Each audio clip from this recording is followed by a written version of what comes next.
Hey, this is Matt once again. Welcome back to another video, and this is a paid request for Ben. Thank you so much for that. Sorry about the wait, but thank you for your patience. Always thank you and all of the other people for your generosity. Thank you so much. I really, really appreciate it. And if anyone wants to request any other movie review, re-review, commentary, random thoughts, streams, video game playthrough, whatever the case may be, random topic, PayPal is the best way to do it. Do have a Cash App as well. Links are down below in info box, and I will get to it as soon as I possibly can. For those who sent them, thank you. I do appreciate it. Now, as you can tell, this is Lethal Weapon 3, and it's about a 2-hour movie. Let's get right into it. I'm pause at the beginning. 3, 2, 1, pressing play. So for syncing, about 3 minutes, 4, 5 seconds, not minutes. Warner Bros. Logo is going to fade out now. So I'm 11, 12, 13 seconds. Warner Bros. Presents, and that's going to fade out now. And then a Silver Pictures production. So we have Lethal Weapon 3, once again directed by Richard Donner. May he rest in peace. He directed all 4 Lethal Weapon films. He also did films like Scrooge, which I enjoy with Bill Murray. He did The Omen. He did Superman the movie. And this came out in 1992, and where we got the song Is Probably Me by Sting and Eric Clapton. Eric Clapton had worked on the other Lethal Weapon films on the music. So here you got 2 songs with him and someone else. This one with him and Sting, while at the end you have him and Elton John with Runaway Train. Now, this was a big hit when it came out. In fact, to this day, it is the highest grossing Lethal Weapon film worldwide. Jan de Bont, director of photography. Jan de Bont would go on to he would direct the film Speed and Twister. And, but yeah, this made over 320 million worldwide. So it's still the highest grossing worldwide. It made slightly less in the second film in the US, but made up for it overseas. So, even the 4th one didn't make as much as this one. And this one I've always enjoyed. This one kind of gets thrown about, kind of gets shoved under the bus. But I've always enjoyed this film. My favorite is the first one. This was always my second favorite. I like the tone of I like the camaraderie between Riggs and Murtaugh on this. I really like their banter in this from the very beginning. This whole bit here, which I believe this building was a former city hall in Florida. And it was due to be knocked down, replaced, however you want to put it. So we'll help pay for it if we get to shoot it and film around it. But this opening scene I always loved, with the whole bomb. There's a bomb in that building. There ain't no bomb in that building. I think they worked very well together in this. They have good... Lethal Weapon 2 I liked, but what was weird about that film, it'd be opening like this where it's silly and it's fun, but then it would get like very dark at times, then go back to silly with Leo gets with Joe Pesci, that would get very dark, like his new girlfriend being found drowning in the under the water, and then the original script he was going to die, and then they changed that.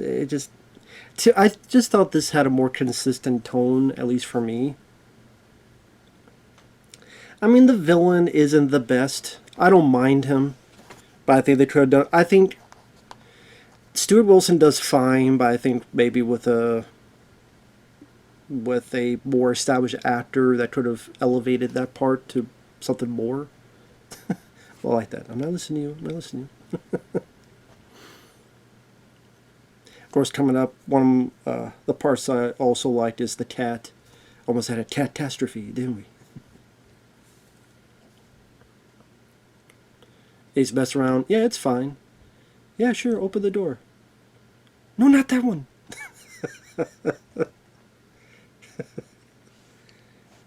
You still have that wonderful chemistry between Mel Gibson and Danny Glover. In this cat. Almost a catastrophe. I like the idea that they don't disarm the bomb. That lo and behold, usually they're able to disarm the bomb, and then there's like 1 second left. But then,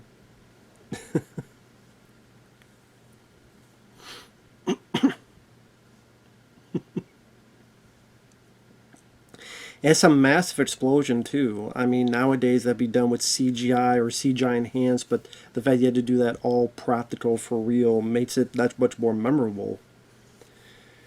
Now, 1992 was a year where you had Batman Returns, Home Alone 2, Aladdin. Now, by the time the year ended, Aladdin and Home Alone 2 had just opened. Most of them, like November, December, I think one was November at least, maybe both in November, but their full totals would not be known until 1993. So technically, Aladdin and Home Alone 2 made more money than this, but if you look at records, they'll say by the end of 1992, in the US, this was the second highest grossing film after Batman Returns. If you had the full gross, it'd be like maybe top 5. Same worldwide. Because I think worldwide, Basic Instinct made more, Aladdin and Home Alone 2 made more Batman Returns. I think it was number 1 worldwide. It was number 1 US. It might have been number 1 worldwide as well. I can't remember. Or maybe Aladdin. Maybe Aladdin was worldwide. But either way. I don't miss this when you retire.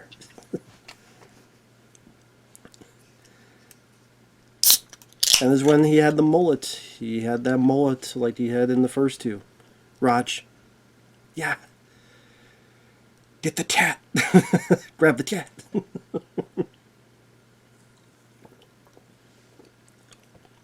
What a fun way to open up your movie with one hell of an explosion. You go into the theater.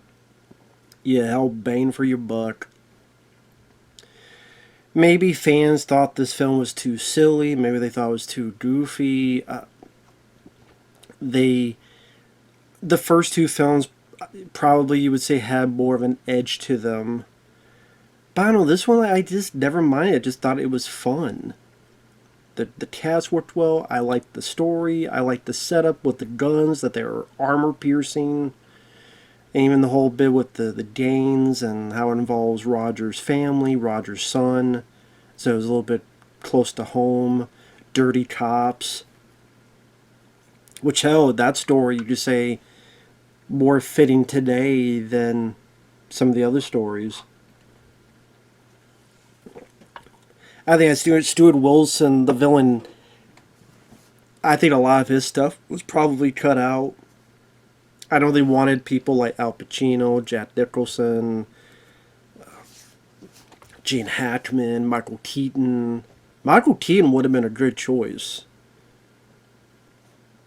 Kind of wish he did this instead of that later on that Desperate Measures movie.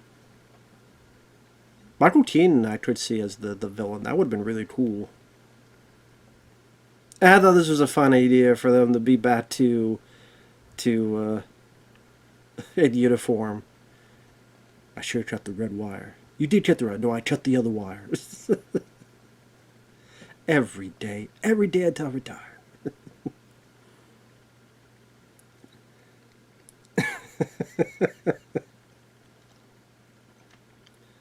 What's that? It's a girl. They made girls for men. Of course they made girls for men. This is what I liked about. I like that this really shows more of the bond and the brotherly banter between the two, and that's what's some of the fun with these characters. And the second film, you had that, but then, other than the scenes that have where Leo gets, like it was more of kind of, okay, Mel Gibson is doing this stuff with this new girlfriend, and then Danny Glover's doing stuff with Joe Pesci and other stuff.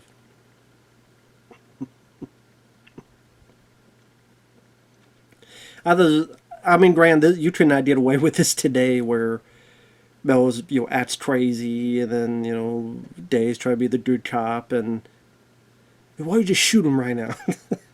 I guess it's just, you watch this scene and you think of like today's age, like this would never, but it's a fun scene. I'm sure people would be horrored by it. No, will you shut up? I'm sorry, I always had fun with this movie.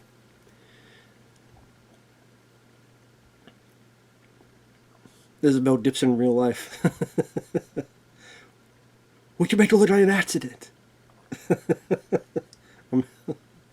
Or make it look like a suicide. No, not that way, that way. Now, Mel Gibson, I know he's a controversial figure.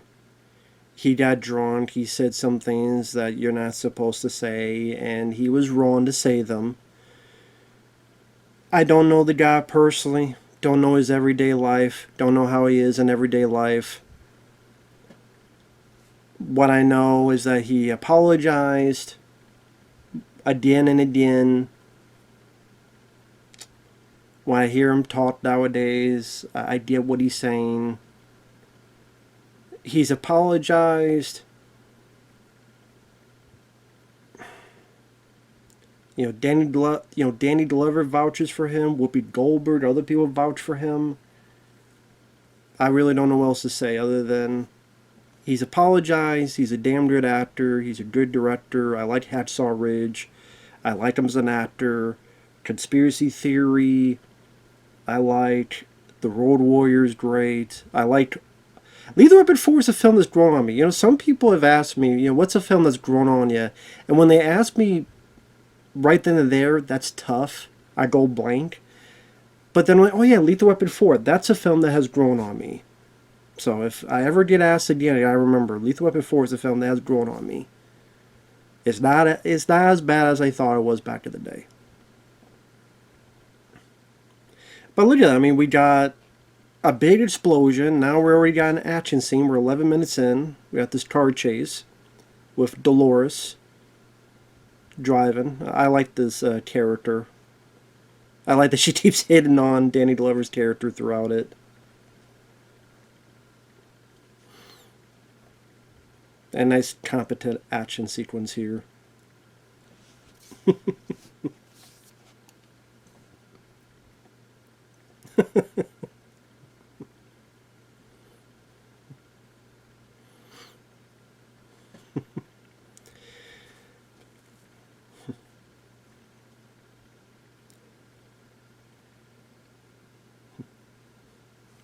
But yeah, the first Lethal Weapon, I think, was a nice surprise for people. 1987, hell of a year, because think about the same year you have RoboCop, Predator, and Lethal Weapon. All three, they got franchises.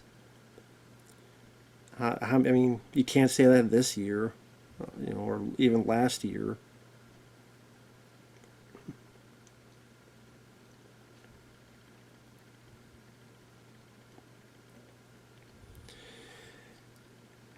I remember they had an alternate ending with Lethal Weapon where it really seemed like they were splitting up and it was done, and then they didn't use that. And then, lo and behold, they got 3 more movies. I know there's talk of a Lethal Weapon 5. It's too late. Danny Glover, I know someone that met him for like a signing. He said that the guy could barely do anything, that it took way too long to sign something. He could barely understand what people were saying. He couldn't really talk a whole lot. He didn't seem, he seemed just very of his age. So he wouldn't be able to do anything in the movie. And Mel Gibson, I would say even he's too old, at least for the Martin Riggs character. And the fourth film ended it as good as it could be in terms of they're married, Riggs has a wife and has kids now, and one's a father, the other's a grandfather. The collage ending that shows all the 4 movies. You don't need any more. The 5th one would just leave a bad taste in people's mouths. I mean, Dolores' a bit of a sexual harassment, I'll say that. Pretty big sexual harassment case. I'll say that. Nice stunt there, going through the windshield there. Of course, the classic N2O for this shit. And you say it won't be much.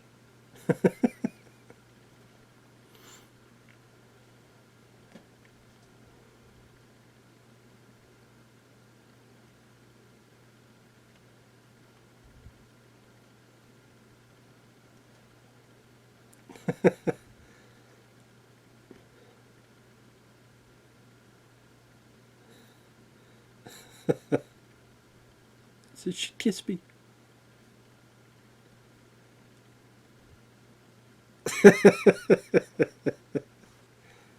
Go spit, Riggs. Back to bed, back to bed.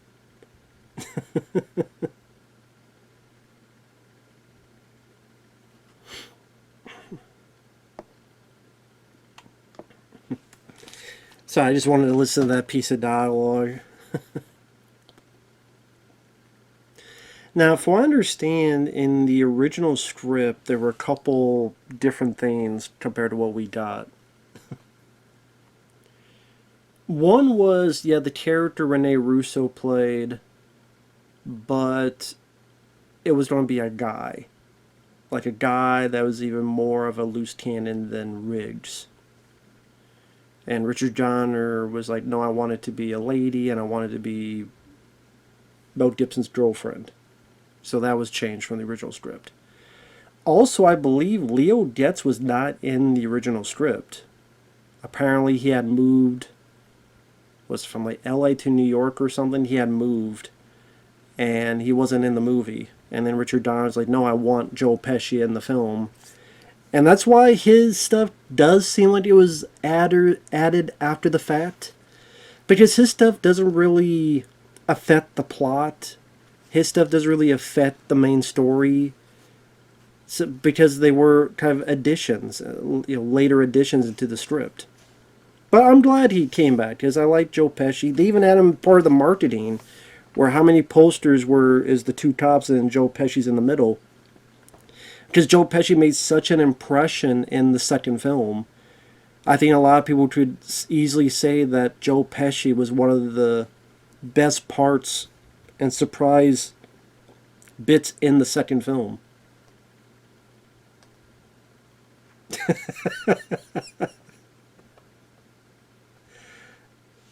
I'm laughing because I love that, like, he has to explain like all the violence that's happening here. Joe Pesci is right. It is the law. It is the law. You do have to say, you do have to tell people, well, what's happened in the house before you sell it. It is the law. I know some people try to twist it around, but you're not supposed to. You are supposed to tell people. I like also the bits of continuity, like you tell about the toilet explosion, all the other stuff. I'm gonna kill him. I'm gonna kill him.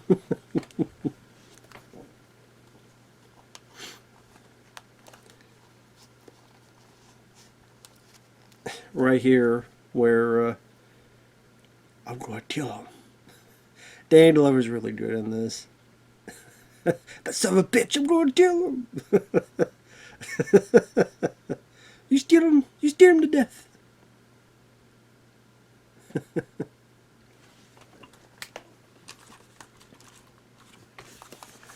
He is true. It is the law.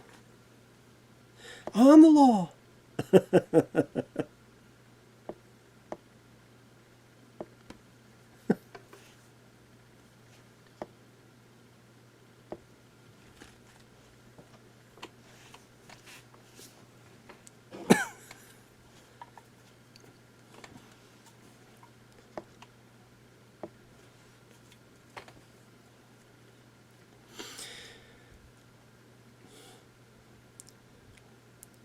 I might have done a video where someone asked me what my favorite Joe Pesci roles were. I don't know what my answer was. I would have to think it would have been Leo Getz from Lethal Weapon films as my favorite role of his. If not, then I'll say that now. Now maybe I would try to think of like movies he starred in, but character I would say Leo Getz. Just full of energy. And then you had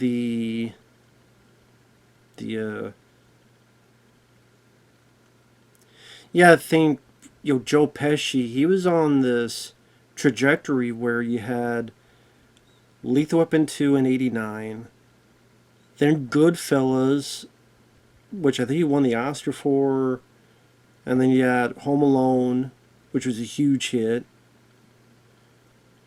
You had Home Alone 2 and Lethal Weapon 3, which are huge hits here, this year. And that's what led him to get starring roles in films like The Super and My Cousin Vinny, which that was another hit. Good film.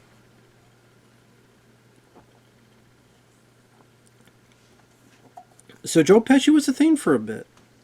And I always liked him as an actor. Always a good actor. Always a stellar actor.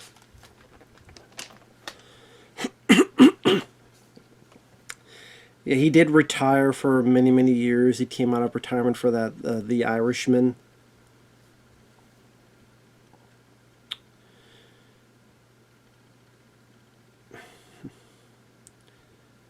I'm trying to think. I mean, is that big guy in the back? That's now behind. There's a guy like right behind Stuart Wilson. This big guy with sunglasses, like the big guy. I wonder if that's Sven Thorson. Which I know he was Arnold's buddy. He's been in a lot of stuff. I don't know. If I saw his eyes, I would know. Of course, our main villain here is Stuart Wilson, which he would be the villain in No Escape with Ray Liotta. He was also the villain in Teenage Mutant Ninja Turtles 3. He was the... Oh, I forgot his damn name. He was the guy selling the guns to the Japanese, to the daimyo in Ninja Turtles 3.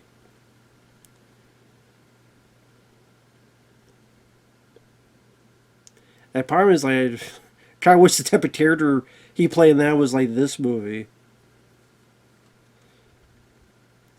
Now, the villains, they don't have a lot of spotlight in this. And I think there was more in the script, but it was cut out. So the villains don't seem as strong or as memorable compared to maybe... I mean, Gary Busey didn't have a lot of screen time, to be fair, in the first one.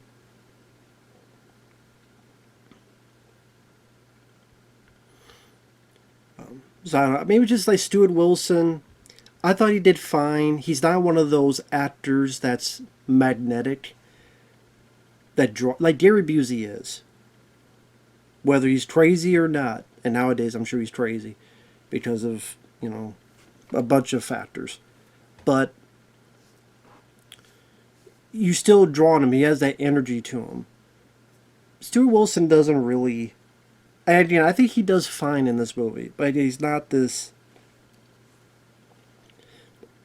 magnetic actor that you gravitate towards. This is where you find out that the one daughter, the oldest, is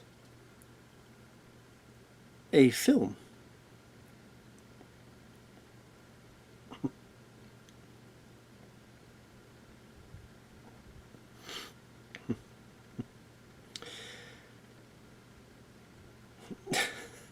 I wonder if this guy here is inspired by anyone they knew.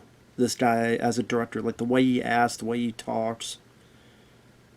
I do wonder if they took inspiration, like have him act this way, have him act that way. I don't know why he kind of looks like Spielberg. So kind of part of me wonders if they're like, is this supposed to be a take on Steven Spielberg? I don't know. Probably not, but...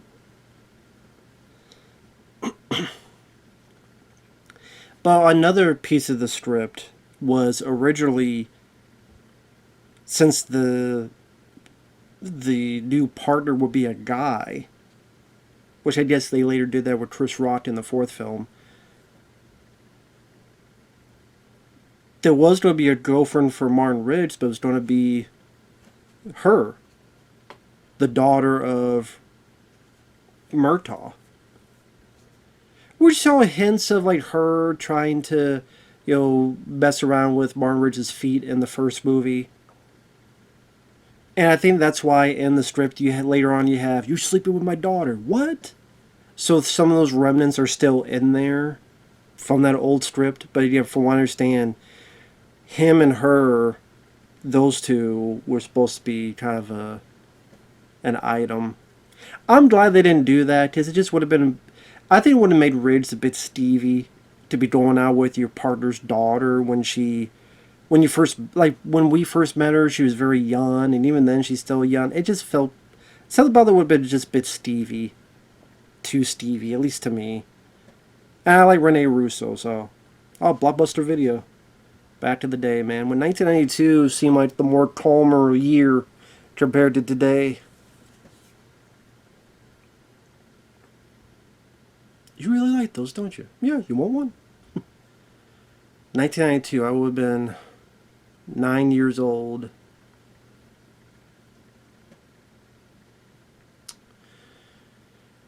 This is where I'm just getting. This is where I'm getting the movies and watching them on VHS tape. Lived on a farm in Iowa, middle of nowhere, where you go to school, come home. There's really nothing else to do. There's nothing outside. You could play around with a pet for a bit. But then when you're inside, it was either play some Nintendo or watch a movie. Only had 4 channels on TV: ABC, CBS, PBS, and another form of CBS. So a lot of watching movies on VHS tape. I think we had Lethal Weapon 1, 2, and 3 on one tape. I believe so. Fur is dead. You see those signs because right here. See, the fur is dead on the passing on the right in the locker. Fur is dead. There you go. You see on the right. Because Richard Donner's an animal rights activist. So he was sometimes plastered those things. I don't know why I like that guy, just a piece. But I thought that was a nice bit for Riggs to trying to look out for his partner. I thought this was a nice moment, kind of Murtaugh, kind of thinking maybe I am too old for this. I really am getting ready to retire. He was thinking about that in the first movie, but now it seems a little bit more. Oh, I forgot he was in this. Miguel Nunez on the right here on the left with the headphones barely on him. Right there on the left is Miguel Nunez, Joanna Man.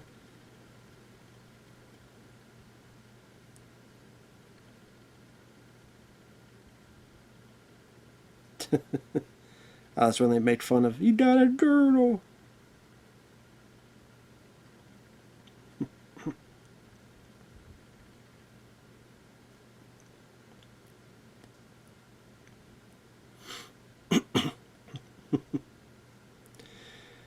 But yeah, the one guy I was talking about, he was in Friday the 13th Part 5. Those damn enchiladas. He was in Return of the Living Dead. But yeah, I like this plot point of the armor piercing rounds. Because yeah, this is around the time you were getting all these Dane movies too. You had, I'm not sure what year it came out. Boys in the Hood. Then you would have like Menace to Society. You have all these other films, and in Dirty Cops. And I think with the plot, this one is a bit more prevalent today compared to the others. Danes trying to kill cops, dirty cops.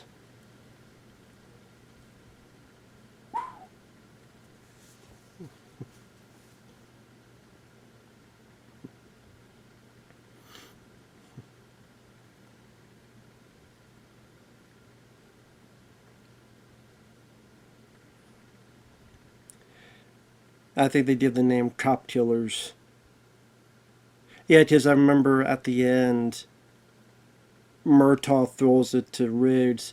Hey, Riggs, cop killers. And that's why he knows they're armor piercing. He's able to shoot through the bulldozer to kill the cop. The dirty cop, that is.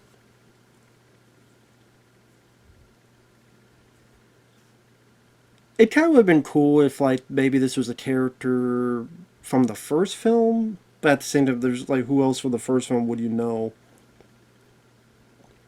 It just would have been cool, like, inadvertently you have a person there, and then oh shit, that person is the fucking.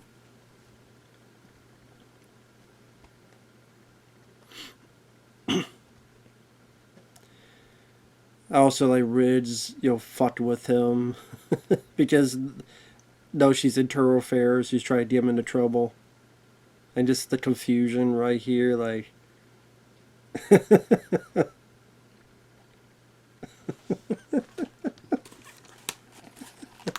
Like, what are you talking about?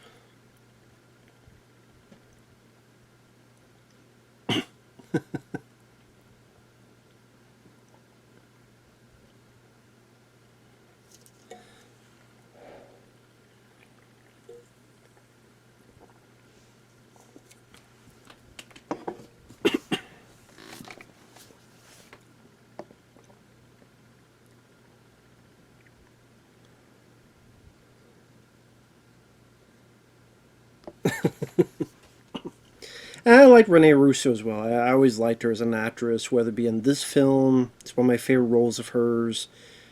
In the Line of Fire, she's really good in.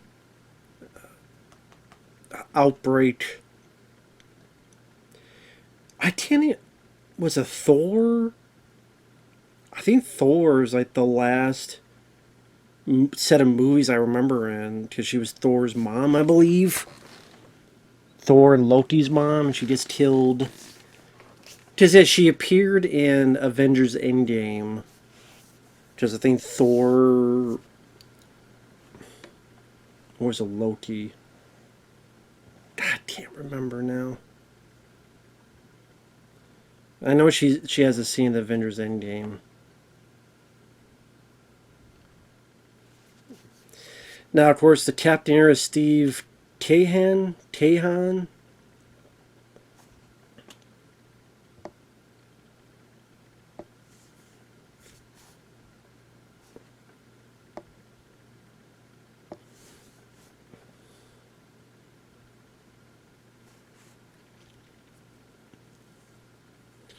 Sorry, I'm listening to the dialogue.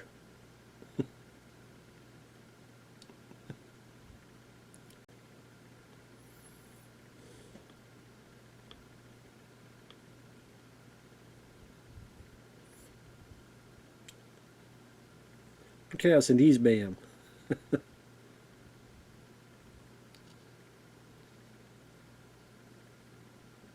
What's wrong with Mad Magazine?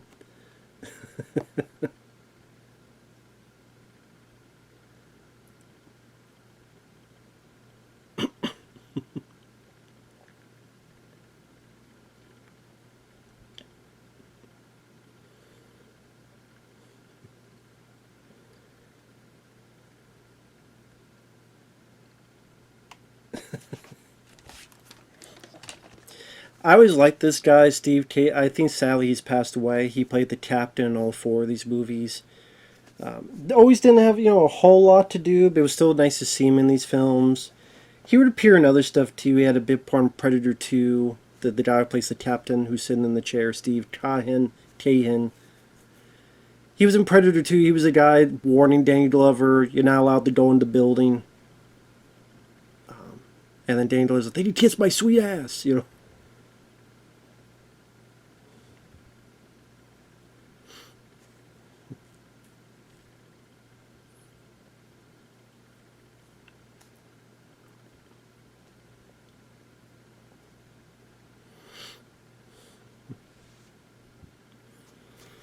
Yeah, that's the thing. How silent really are those silencers? I know a lot of times movies really make it seem as if you hear absolutely nothing, but some people would say, well, I mean, they're not really that silent. You know, they can muffle it somewhat, but I do wonder, like, if you shot a silenced pistol, would people still be able to hear it in that police station or not? That'd be a question for people who are knowledgeable on silencers. Silver Wings, I should ask him that sometime. He's very knowledgeable on guns. Like, they silence to a fault, but like, would they be able to?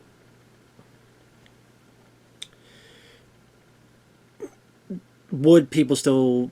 Would people have been still been able to hear? Ooh, VHSs, VCRs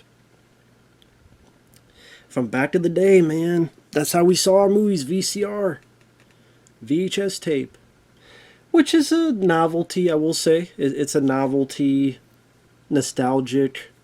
Do I miss them? No. Sometimes I'd be curious to rewatch a film in VHS quality to just bring it a bit back to that nostalgia. But the actual tapes, it was annoying to have to fast forward, rewind all the way, the tracking, and you have to fix the tracking like the older the tape got and all that stuff. That was a bit annoying.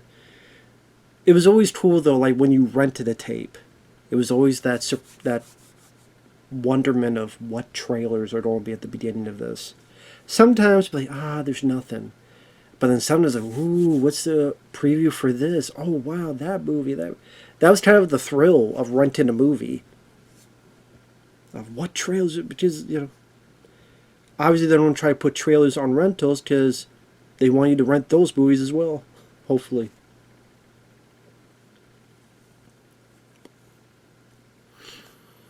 And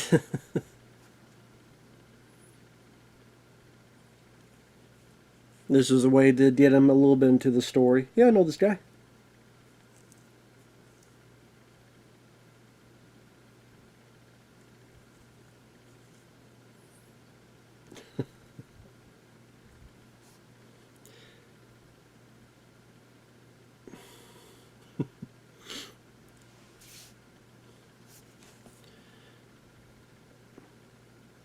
But what made this franchise work was the collection of characters. The characters really have personality and fun banter and chemistry, electric chemistry. It's one of those few franchises that each time they made one, they added a new character that would stick. Do I get a gun? Can I shoot a gun? No. But like the second film, they had Joe Pesci. The third one, they had Rene Russo. The fourth one, they had Chris Rock. And, a lot of times in franchises, it's like, okay, they'll add one, but then they won't be in the next one. Or you have an established group, but then the second or third one, they die. Or they don't really add. Like Beverly Hills Cop 2, they didn't really add anybody. Same with the third one, you had Hector Lozano, then the fourth one, he's gone. Hell, by the third one, John Ashton was not there. But you really had this sense of family being built, and I think that's why that song, why can't we be friends? Worked well for the ending of Lethal Weapon 4. Again, that one, the fourth one has grown on me. It has. Because I've seen so many other sequels that are way worse. Way worse than Lethal Weapon 4. Got the hockey. Could never get into hockey. I don't know, just not my sport. Nothing against it, just couldn't get into it. I've seen some movies that dealt with hockey I don't mind. Youngblood with Patrick Swayze, I didn't mind that film. Sudden Death, I like. Other than the very obvious Van Damme doubles, which is just very, so obvious it takes me out of the movie, but I still like Sudden Death.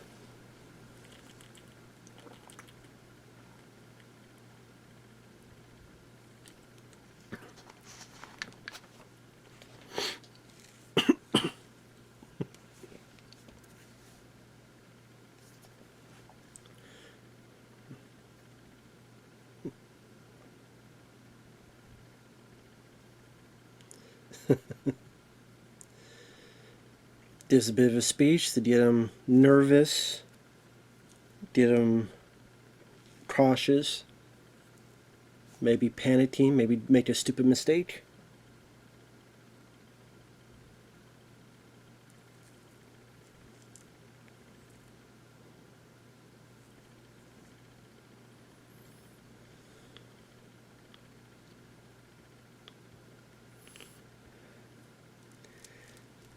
Leo Diaz should give him a damn taser or something.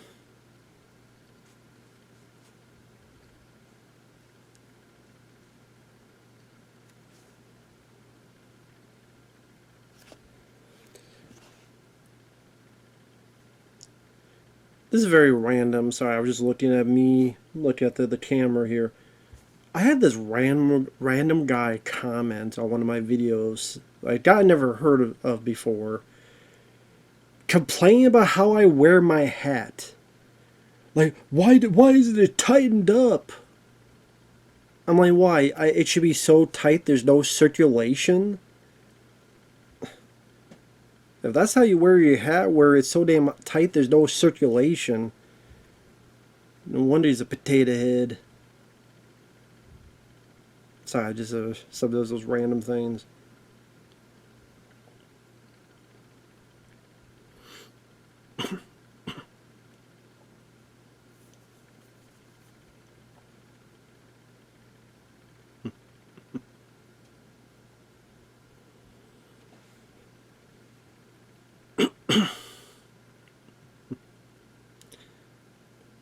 Yeah, nobody was like, I'm not going to get in this guy's way.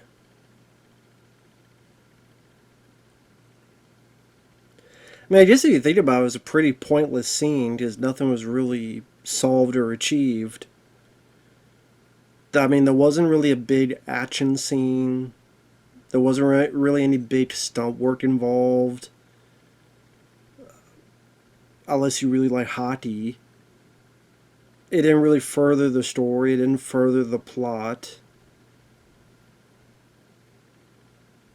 Yeah, this fun bit here. Is that why I'm cold? Yeah, you're not dying. It's you're fine. See, it's a flesh wound. You're fine.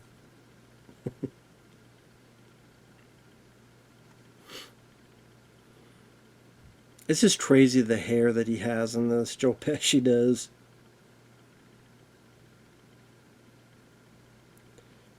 Maybe this was like his Dennis Rodman phase. I don't know. Let's just go through different pieces of hair.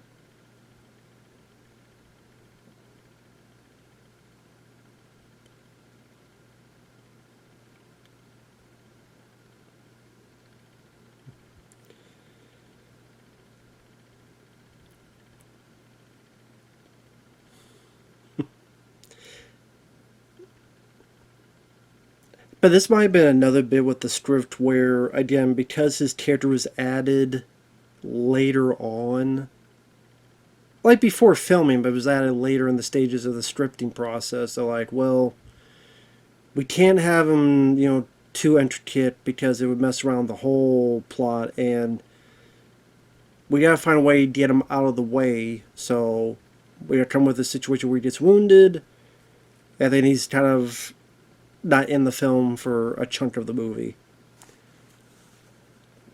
Because I don't think he comes back till he's in his arms in a sling, and isn't that like when they shoot his tires out?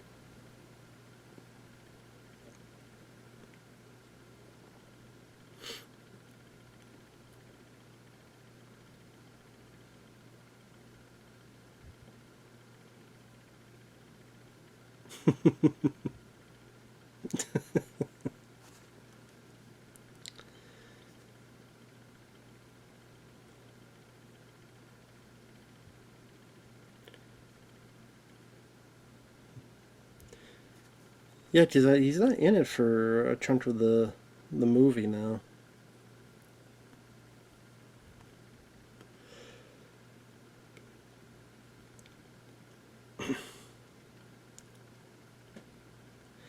Yeah, I can't remember the last time I ever ordered from like one of these type of establishments. I mean, that wasn't like a McDonald's but something like this kind of off the beaten path type of. I mean, what like food stands, I guess is what I'm getting. The food stands.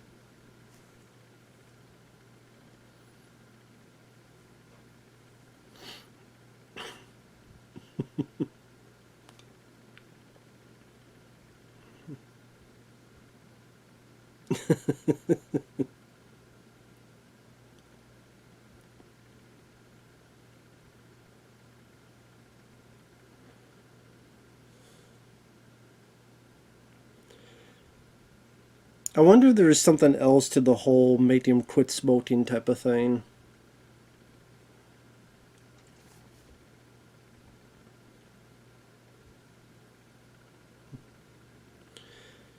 And we have the bit of that game banner subplot, which some people kind of knock, but I actually liked it. I thought it was a nice subplot they added. Brings a little bit closer to home for Murtaugh and them, and relevant to the times, especially relevant to the times. Some would say like the whole thing when Danny Glover has to shoot the guy and it's a young kid, and if I was one of his kids' friends, they thought, oh, this is like a desperate plea to try to be serious, or it wasn't handled as well as it could have, or as dramatically competent as it should have, or it was this is just a I don't know. They knocked the film, and then now they're trying to put this socially relevant issue into it, and it was clunky. Just a lot of stuff they knocked against it. But I thought, it worked because this is something cops could and would and have dealt with.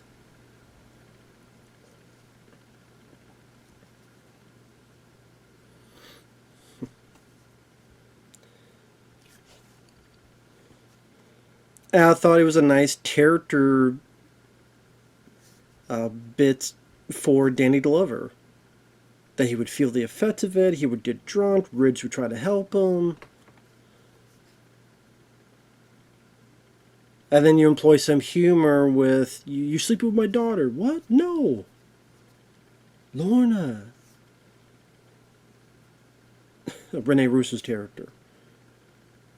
So you get some nice serious moments, you get some nice bonding moments between Ridge and Murtaugh, and then you get some nice emotional moments in the acting by Danny Glover, and then you get good scenes with the characters.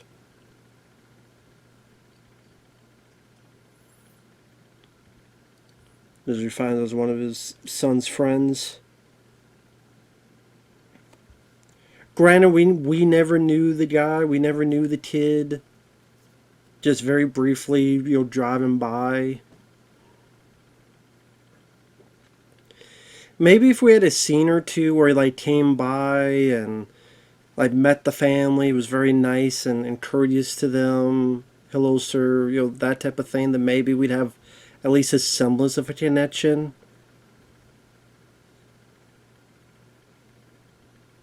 I think maybe that could have helped out a bit more. At least one or so scenes of that. So we see kind of him in one mindset, but then, as his own kid says later, he made his choice. I know that kid. Again, it would have been nice if we had at least maybe one scene where Murtaugh chatted with him or something.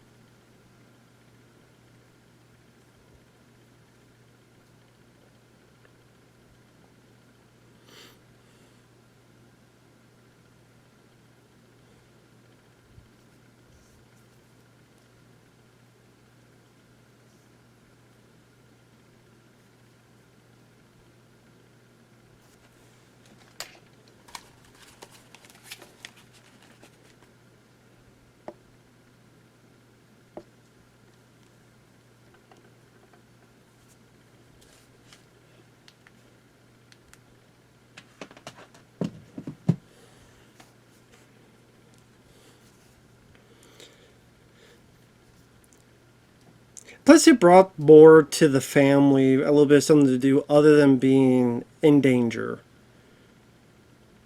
they're in danger or they're hostages or something. Just a little bit more for the family to do.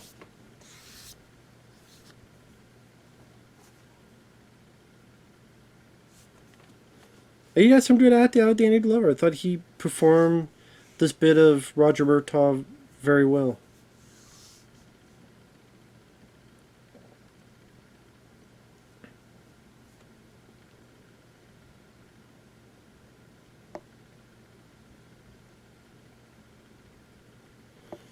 Now that lady there, she was the mom in the Goonies. And I think the mom in the Monster Squad as well. I think she was actually in a decent amount of stuff in the '80s. Small parts, but memorable movies.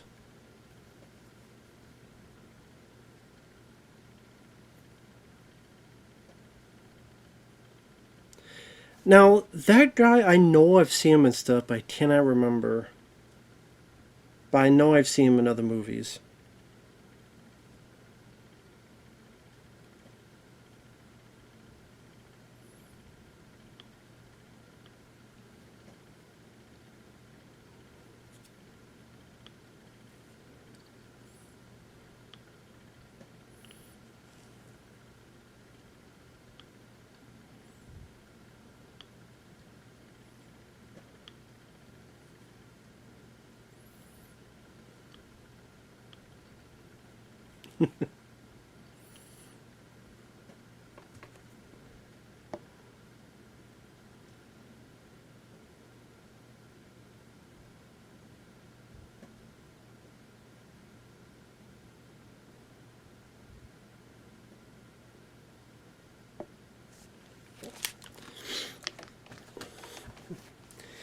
But yeah, I don't really get, this gets kind of a bad rap, this sequel. I never really understood why.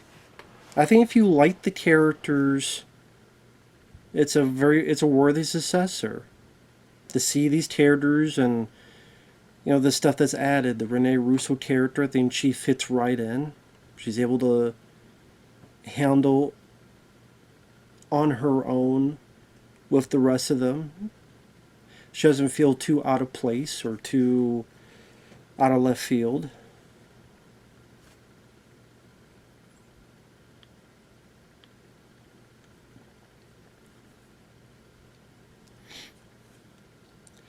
Again, if you want to argue that the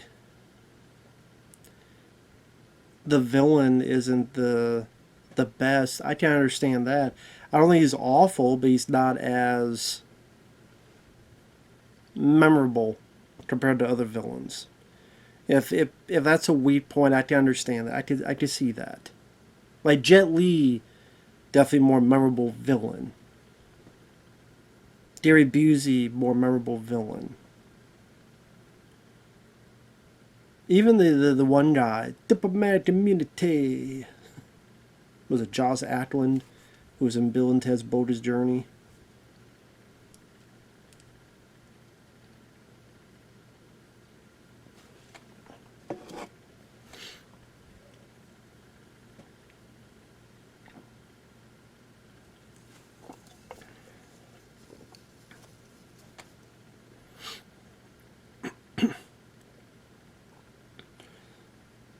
Just notice her shirt. It's got like the American flag and other stuff on it.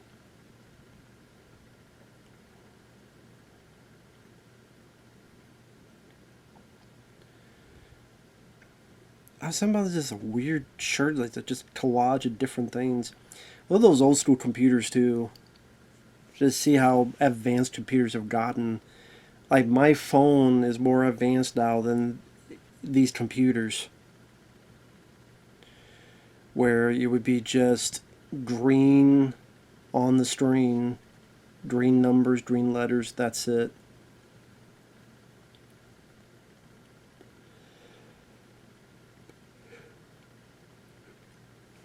Maybe you could play the Oregon Trail or something, or have files. Of course, it's a nod to the 1, 2, 3, which they had with the bomb scene in the second film, which is one of the more famous scenes in that movie, is getting Murtaugh off the toilet, the bomb on the toilet.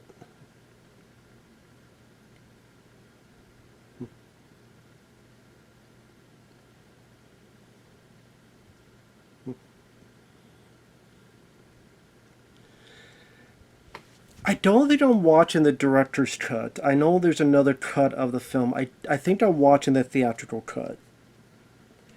I didn't say that earlier because, number one, I wasn't really sure which one I was watching because I found it online. And yeah, I think this one is. I don't think it's the. Actually, I want to see what the difference is.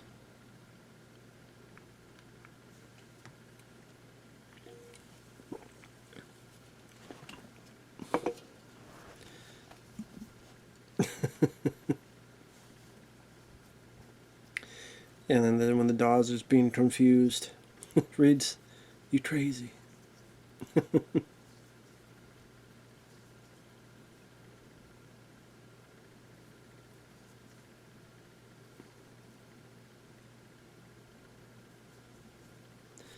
Very cute dog. I say very cute dog.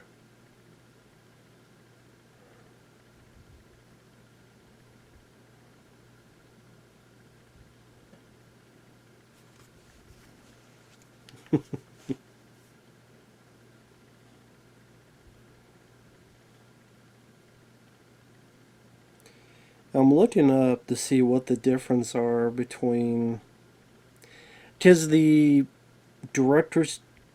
They call them director's cuts. I didn't get to watch. I didn't grow with those versions. I've seen those a handful of other times.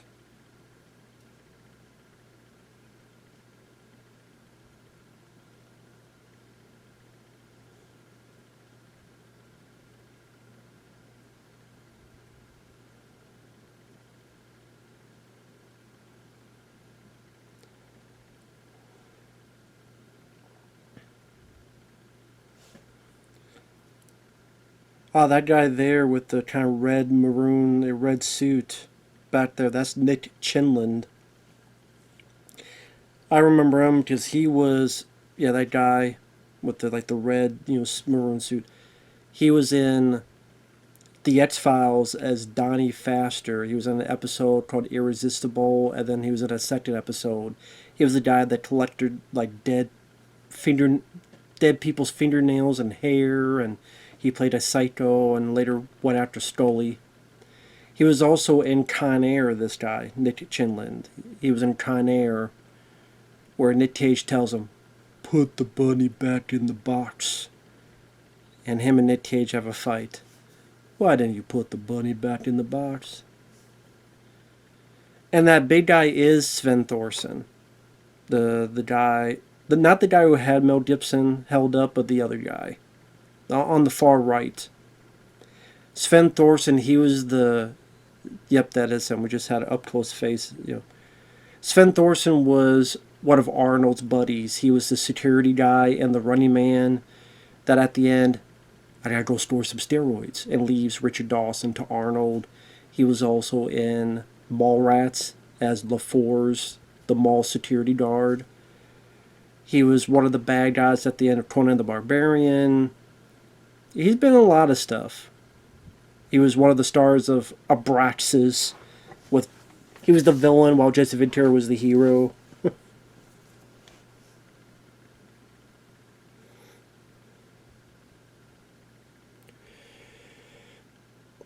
So in the director's cut of this, Trish meets Murtaugh wear a bulletproof vest.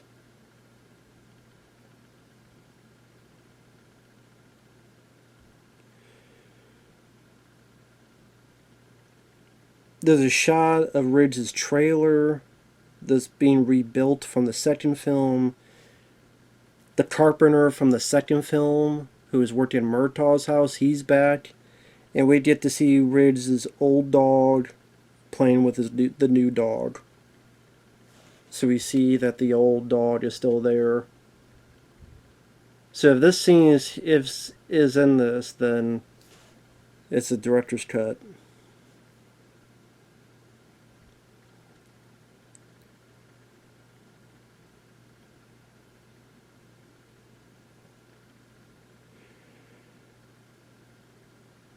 There's a scene where they almost crush a guy's head with a car. I think those are the only 3 scenes. I think it's only 3 scenes. Even says here. Yeah, they only show 3 scenes. If that's the case, yeah, there's really not much of a difference.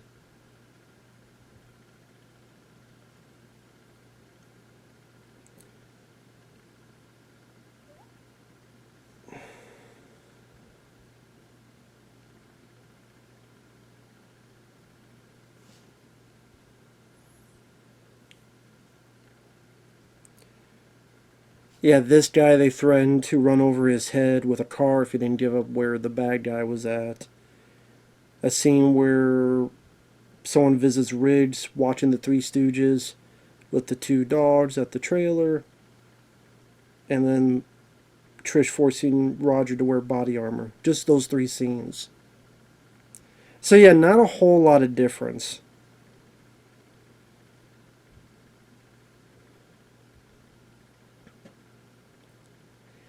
I mean, I don't know if... I guess it was just more of a selling point, because it's not like those scenes made that big of a difference to be added back in. It's like, okay. Has a 6.7 IMDb, 60% Rotten Tomatoes.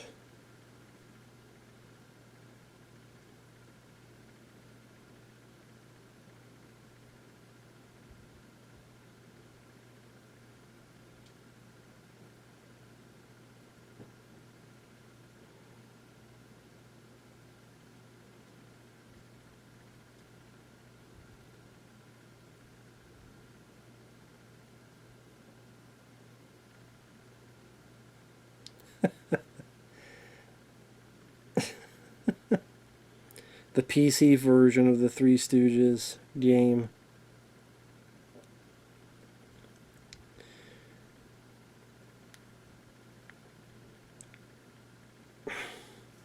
I remember getting kicked out of seeing that at the when I was a kid, because back then, even back then, I was a huge Three Stooges fan. My aunt would send us videotapes, and some of them included multiple tapes where Three Stooges shorts were taped onto there. And of course, he references the Three Stooges in the first movie, where I'm on the Christmas trees, and you only see me trees, the eye poke.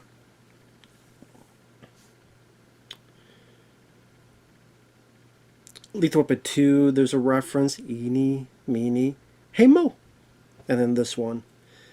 I don't know if there's a one in the 4th film. For some reason, I don't think there is. Here's where they're comparing stars, much like the characters in Jaws. I remember when Chasing Amy came out, and with Kevin Smith, and there's a scene where they're comparing stars. For a bit, I'm like, oh, they're referencing Lethal Weapon 3. But I'm like, no, they're referencing Jaws. But I still thought this was a cool bit where they're comparing each other's stars. Like a weird sense of foreplay. And that Three Stooges game, I never played the PC version, but I played the Nintendo version. And it's pretty much just a series of mini games. That's what it is. It's mini games. So the one I played was for Nintendo. I mean, it is what it is. If you're into that, pretty much what you have to do is you have to play the mini games long enough to make enough money, and depending on how much money you make, you either fail or you save the house, or you save the house and you do something else, or you get the best ending and you're able to marry these three ladies.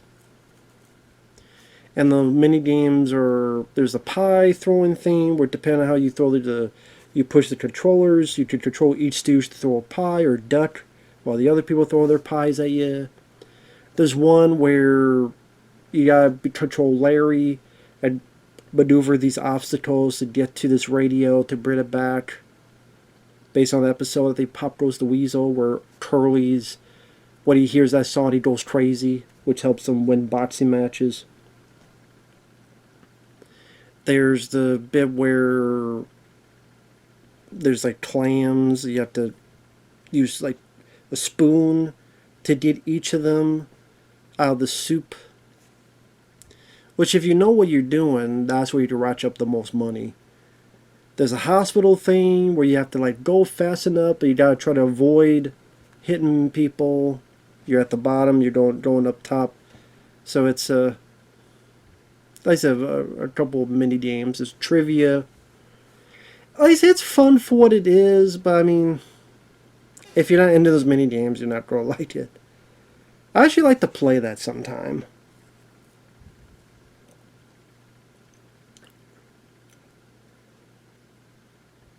It's weird that the game's still showing that same mini game. So I don't know if it's what the deal is.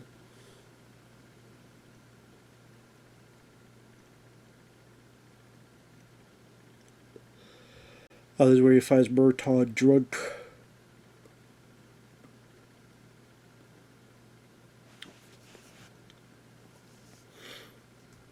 I know there was a story that after the film came out and made a good chunk of money, like the head of Warner Brothers,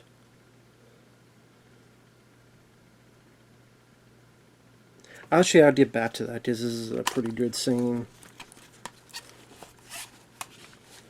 between these two. See, this is the theatrical cut because he says Rianne came to see me. That would have been the scene that was cut out.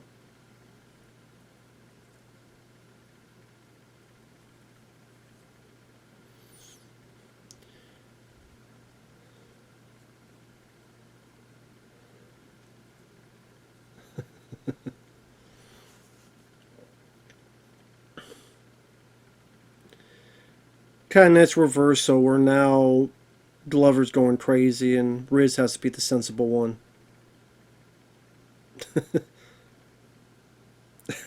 I like that bit. Get that finger out my gun.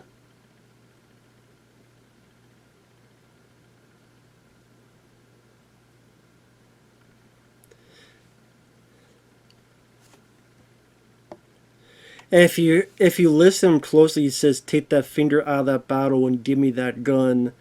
So the fact he's so drunk, he reversed the things. Get your finger out of that bottle and give me that gun. When he meant to say the reverse. I thought that was kind of a fun bit, which some people may miss, but I remember that was always something that made me laugh.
See, it's a very nice bromance sequence here.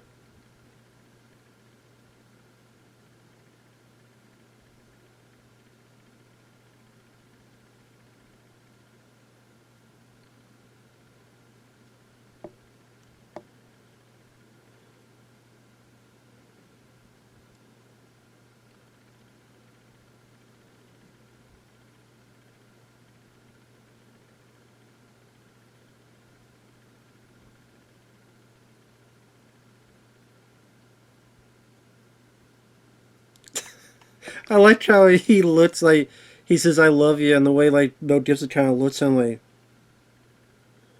he just have funny look at him.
Scotch.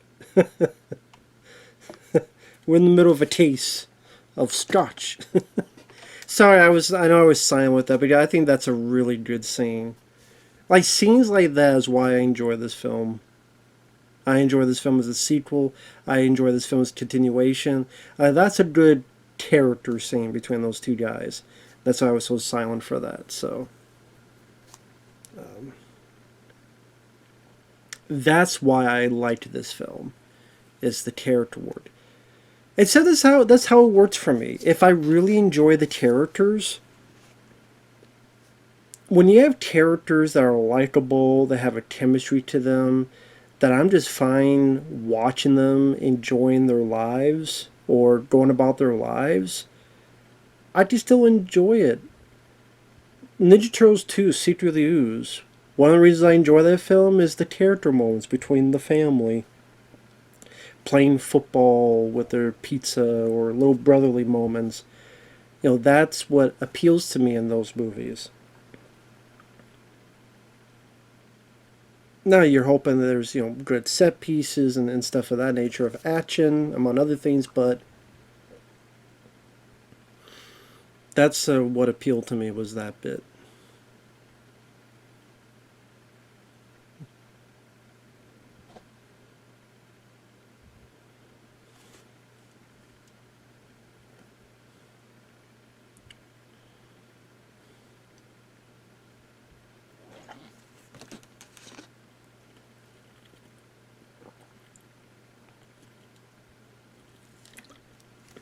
Doesn't the mom slap him? And the dad said, "You find the guy that put that gun in my son's hands." Which kind of reminds me of that scene in Jaws where the mom slapped Roy Scheider's character. Which, he didn't deserve that. Maybe you should have made so your son didn't get involved with gangs and have Mac 10 machine guns and try to kill some motherfuckers, kill some people. Maybe you should have concentrated on that.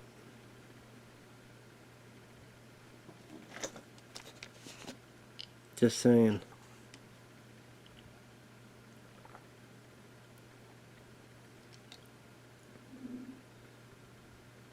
Yep.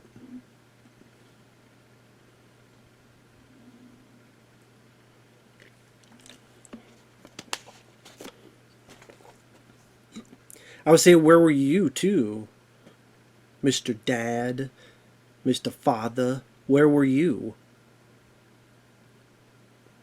Didn't pack a fucking smokes while your kids out there joining the gang and robbing and trying to kill cops? Where the fuck were you, parents? Doing the Humpty dance in the fucking bathroom? Doing the Humpty Hump? Went out for a pack of smokes? Came back 2 days later? Where the fuck were you at?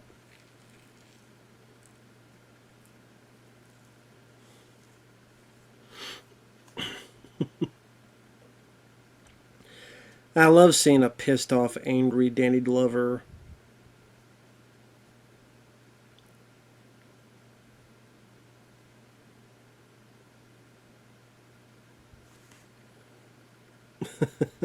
I love just seeing how intense he gets.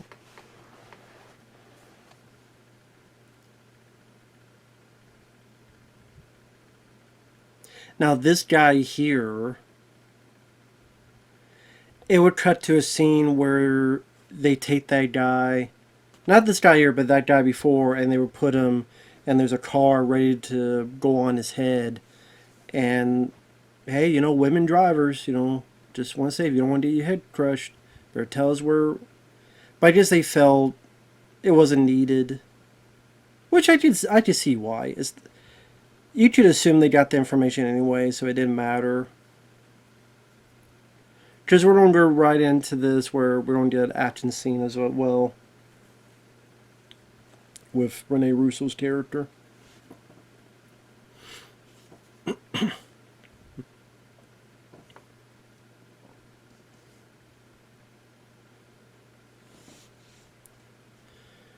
I thought it was cool that they had to be someone who knew a bit of martial arts, a bit of fighting.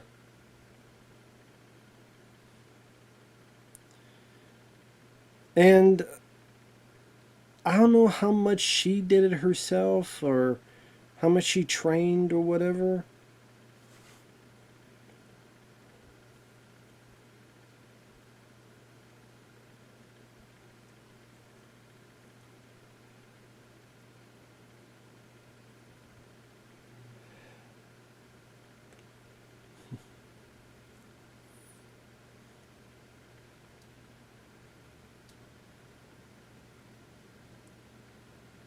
I mean, just to be fair, it's not like she's doing kits a la Cynthia Rothrock, but still.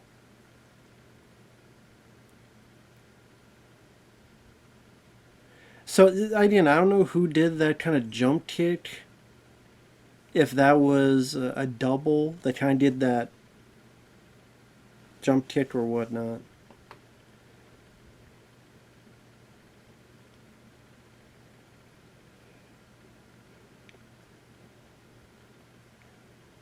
Like, you definitely see her do enough of this stuff.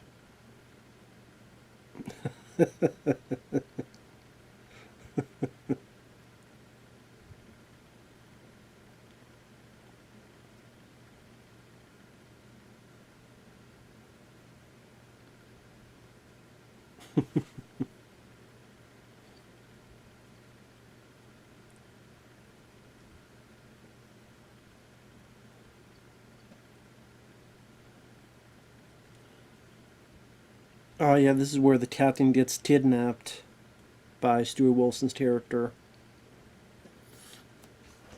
That's the thing, we're about 70 minutes in, and Travers, we haven't seen a whole lot. We've seen the first time, introduction, where he puts the guy in the concrete. When he shoots the guy in the station.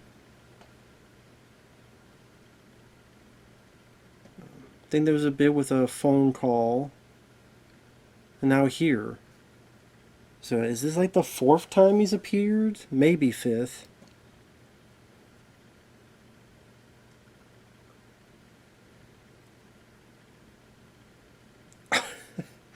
But at the same, I'm fine with it because we get more time with these guys. This is another fun bit, trying to teach them how to do a roundhouse kick. You hip the head around.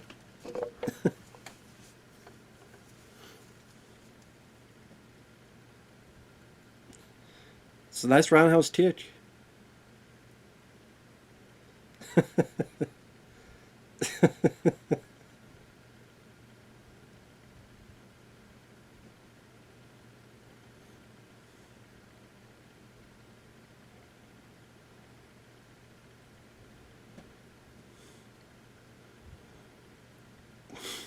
So,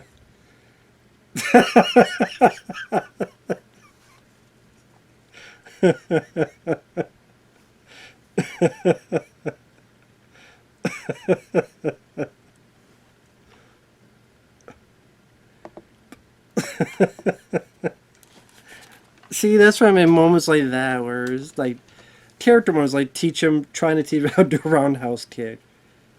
I thought that was pretty funny. Let me get her name because sadly this actress has passed away.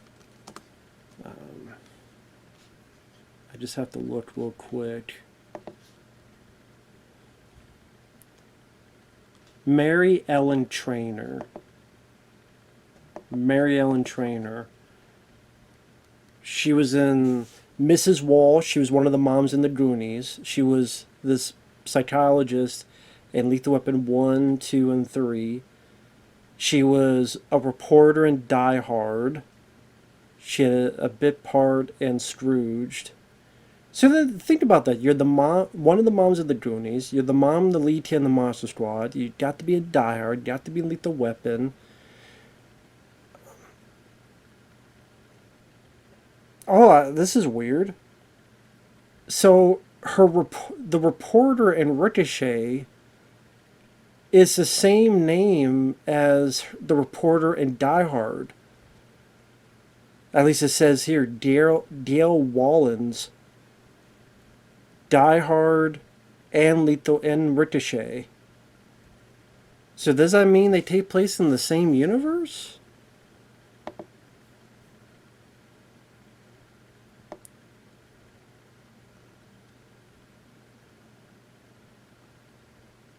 Huh.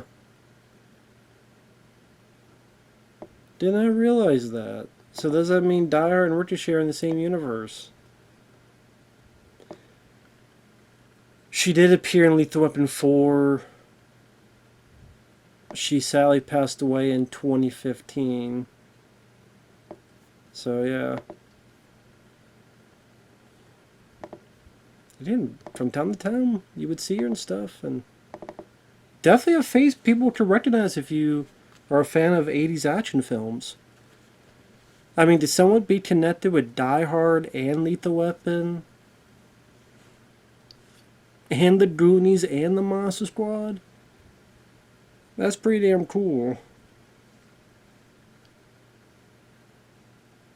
Here we go, Joe Pesci. Here's my pass.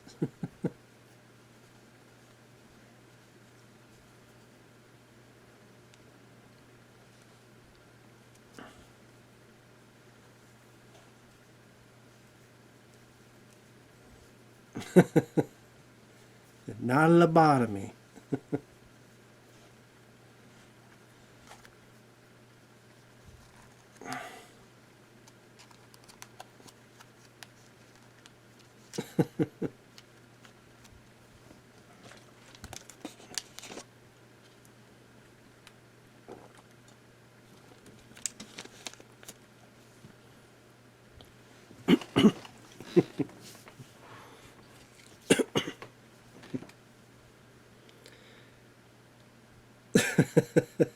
And here's do a little bit of reprise of his rant of they fucked you at the drive-thru. So a little bit of reprisal of that. Not reprisal, but a little bit of repeat of that. But it's fine. It's fun. And they need Leo gets. He did it.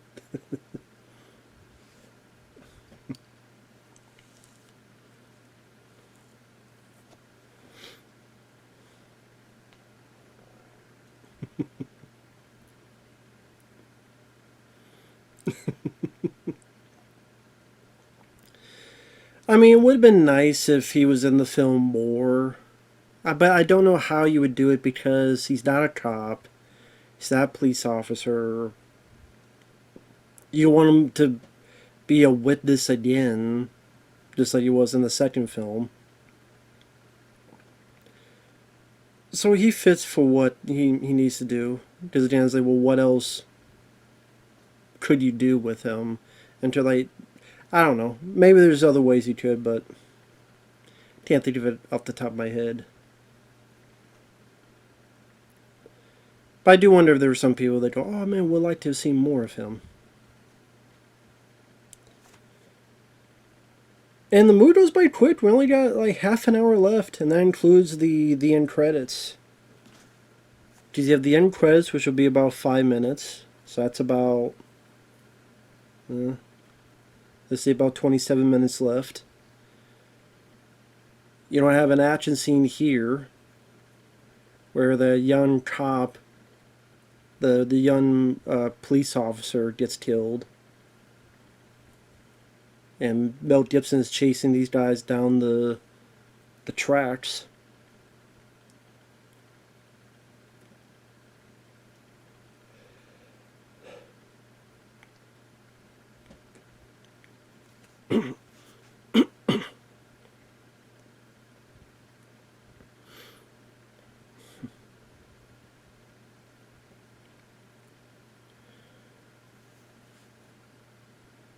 But yeah, this was a big hit when it came out. Like I said, the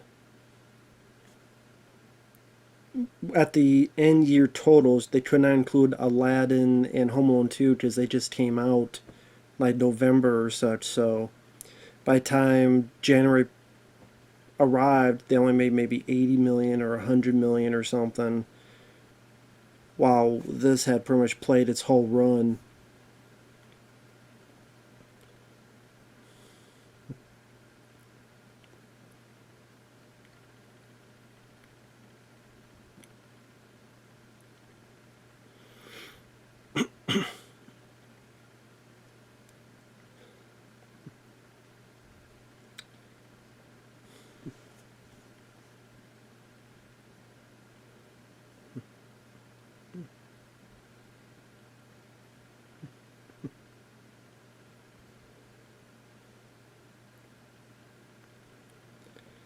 I mean, even in the, if you think about these films, like they do have action in them, but it's not like they're the most well-known parts are the action sequences. You know what I mean?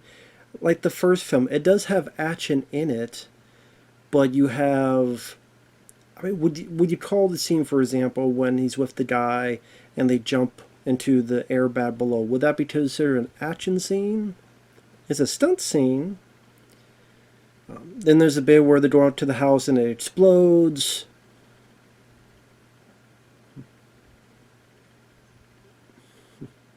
Then there's the bit in the desert where there's the bit in the before that by the swimming pool. So again, there's a little bit here. The same with Lethal Weapon 2. You start with the action scene, a car chase. You have the bit where he's like, eating me, hey Mo, and shooting the things so the water cascades down. There's a bit where his trailer gets shot up and they escape. But they're not wall-to-wall action. It's not like Die Hard. Like Die Hard, I think more action, big, heavier set pieces. The Die Hard films.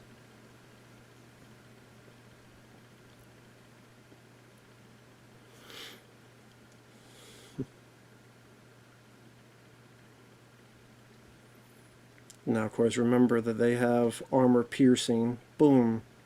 So it goes right through and hits the guy.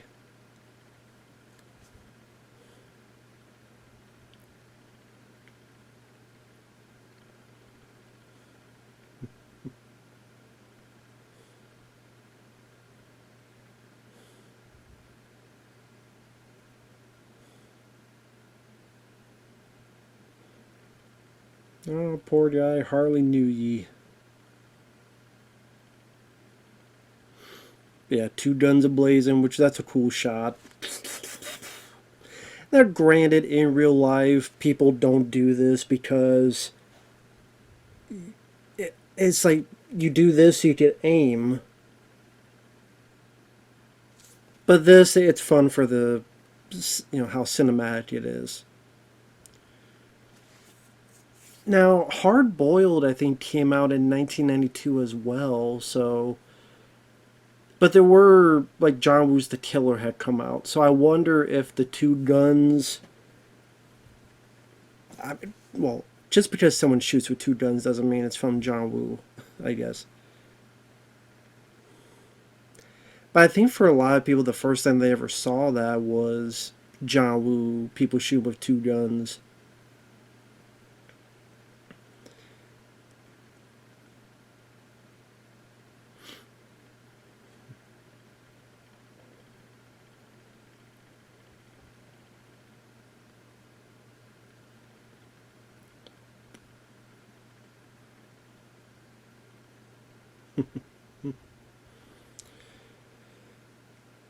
Nice movement of the camera to really keep the energy going.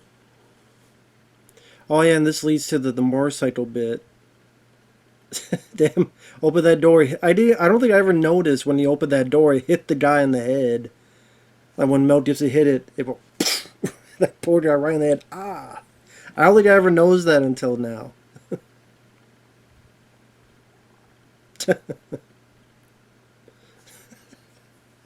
And that's another thing is that when you have these type of films, it helps when minute characters have a little bit like you cast someone that has a little bit of personality.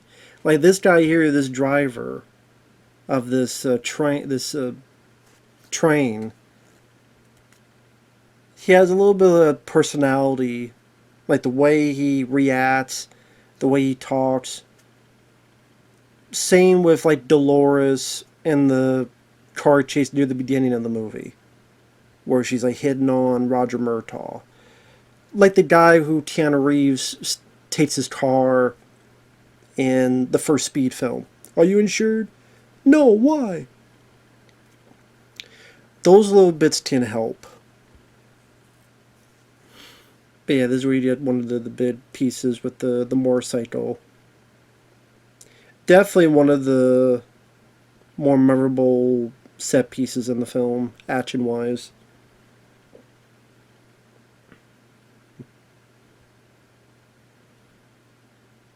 That was a nice bit there where you had the airplane going by. I don't know, just give a bit of a bigger feel.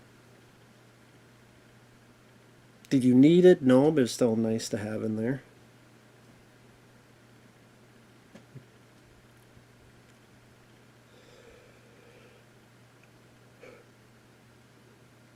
Sadly, they just don't make movies like this anymore.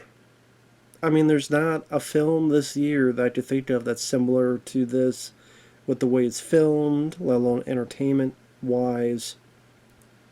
I mean, the big films of this year, I mentioned Batman Returns and Lethal Weapon 3 and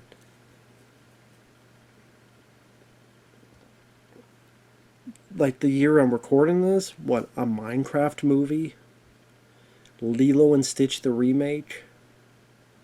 Sinners and Weapons, which I think are two overrated horror films.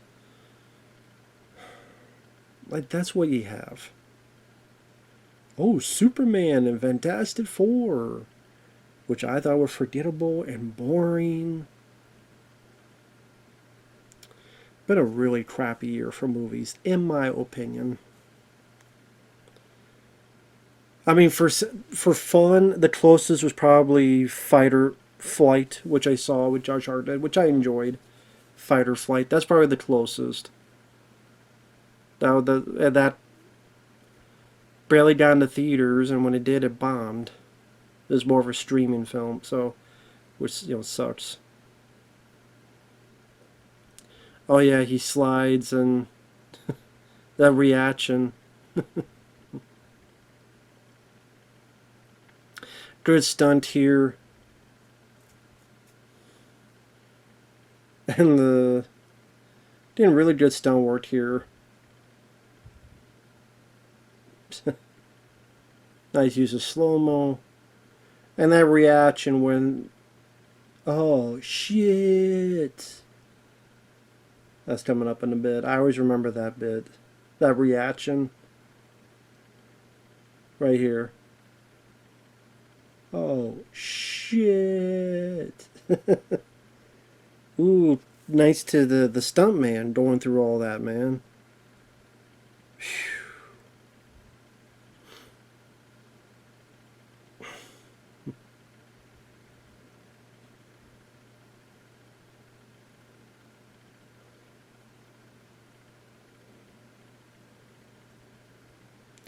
I think it dislocated his shoulder, right?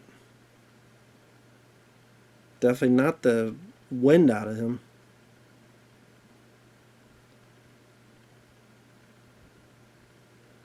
Yeah, his shoulder's out. Wisher towards his shoulder was out in Lethal Weapon 2, and he showed it twice. One for to get out of the straitjacket, and then later on, much more serious manner. Oh, now I'm pissed.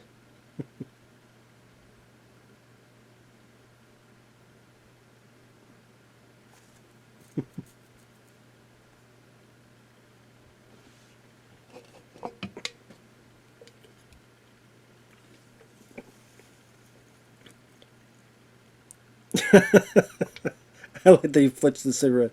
I'm all out of dog business. Come on, man. Shit. Oh, shit. There's another funny bit where they shoot the tires out of the car. No, you're not. Yes, I am. No, you're not. I can't believe you did that.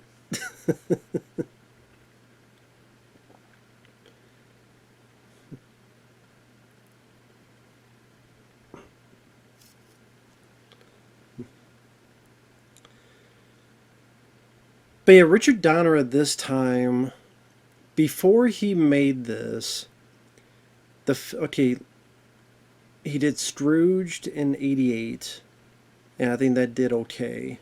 Lethal Weapon 2, '87 was Lethal Weapon 1, and that was very successful. Then he did Scrooged, which I love Scrooge. I think that did alright, and then he did Lethal Weapon 2, and that did very well. Then he did a film called Radio Flyer, and Radio Flyer was a big bomb. It didn't do anything. And so then he went back to doing Lethal Weapon 3. And again, it was a huge hit, made over 300 million worldwide. One of the most successful films of the year. Then after this, I think he did Maverick, which I remember liking Maverick with Mel Gibson, Jodie Foster. Danny Glover has a cameo in that. I do remember Maverick being a fun film. Then, trying to think. After Maverick, I know sometime he did Assassins. That's right, he did Assassins with Stallone and Antonio Banderas. I liked it, but it has its issues. I think it's a bit too long. I didn't care for Julianne Moore's character. I didn't find her that interesting. It's like they maybe tried to do a love story between her and Stallone, which I didn't buy. But Assassins has its good moments. Overall, I do like it. And then I think Conspiracy Theory, which I liked it for what it was. I don't mind Conspiracy Theory with Mel Gibson and Julia Roberts. I'm trying to remember what else he did after that. I know he eventually did 16 Blocks, which I don't mind, with Bruce Willis. I'm trying to remember, did he do the 13th Warrior, or was that someone else? I might get mixed up with. I can't remember.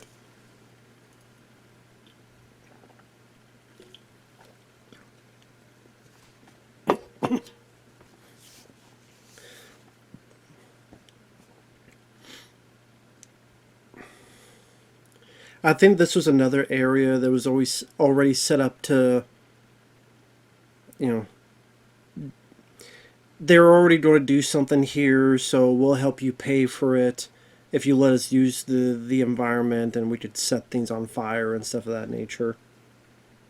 Which is the best ways to do it. It's like Invasion USA, where that whole neighborhood was going to be tore down for building a runway. So they're like, can we just blow up these houses? Okay. So then you have Richard Lynch blow up the houses with the bazooka, and you film that for the Chuck Norris film Invasion USA.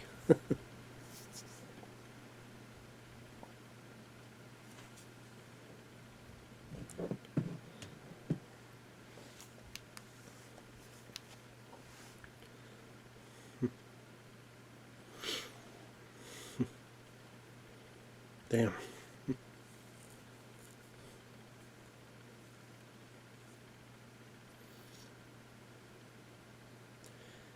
I think what I like about this is that as an action scene, they're working together. Like usually in like Lethal Weapon 1, they get separated. So Danny Glover does this, with the head and shoots through the windshield, and Mel Gibson has the fight with Gary Busey. Or in the second film, they get split up.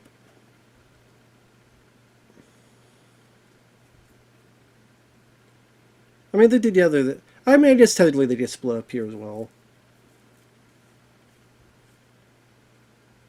To be fair.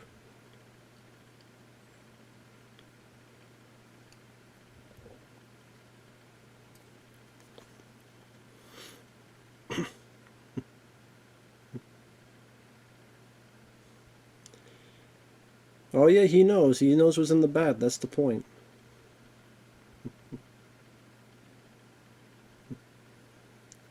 They don't take a trip through the fucking wild side.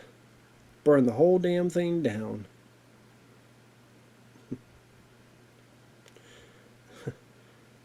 Cover you, cover Riz. How about someone cover me for a change? So I guess they split up here too. This has been a while since I've seen this film. Hey, good enough. And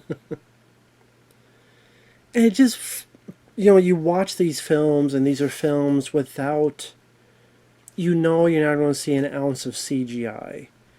Or just the way you shot on film. Movies shot on film look better. They just look better. They look visually more pleasing to me. Because when it goes digital, it's like too clear and it's too crisp and it's no. It feels like soulless, lifeless to it. And film is like something tangible to it, and the colors to me just look more fitting and.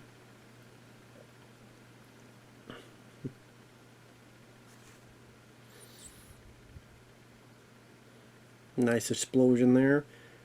And see, nowadays they would do that explosion, but we need to put some CGI for some of the smoke. Put some CGI, add a few more bits of fire. It's like, no, you don't need to do that.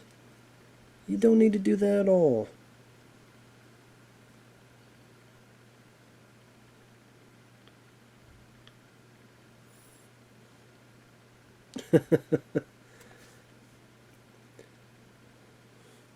Nice, you set up him trying to do the kick and then succeeding.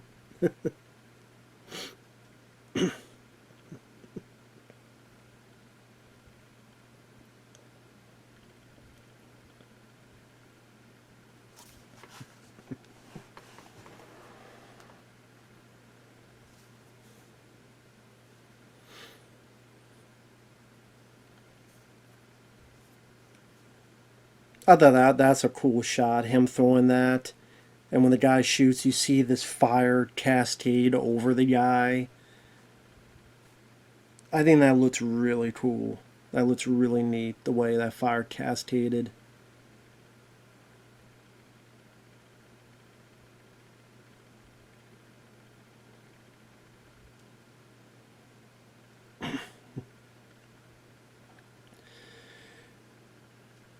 It's like, damn, is Riz going to be like Charles Bronson? Like Paul Kersey? Can't keep a woman?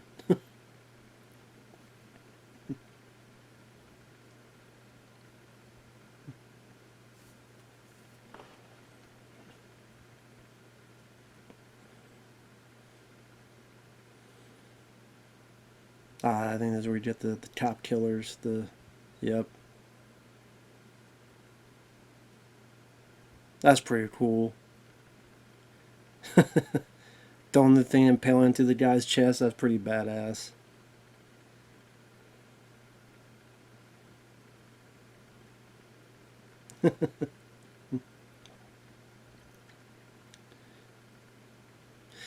I would say like you don't get a whole lot of like personal one-on-one between the hero and the villain. Like in the first one, they're tortured, and that's a little bit of them getting personal. Then a little bit of payback time at the end. The second film, him finding out that they meet the bad guys a few times, but they can't do anything, just diplomatic immunity. Then finding out that, oh yeah, that this guy like murdered his wife, which I almost always forget about that in the second film.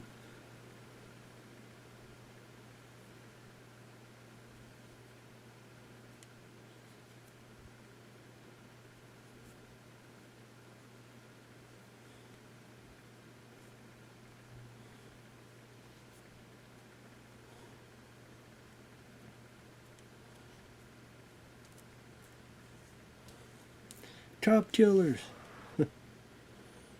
Well, fitting. There you go.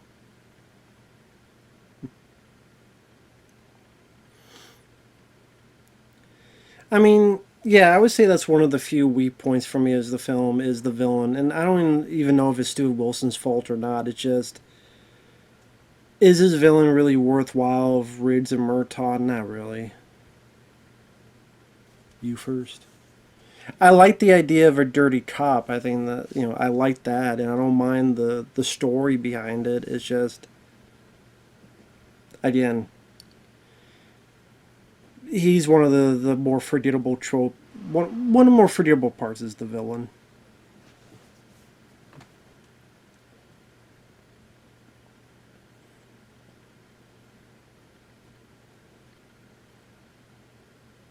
I think she had two bulletproof vests.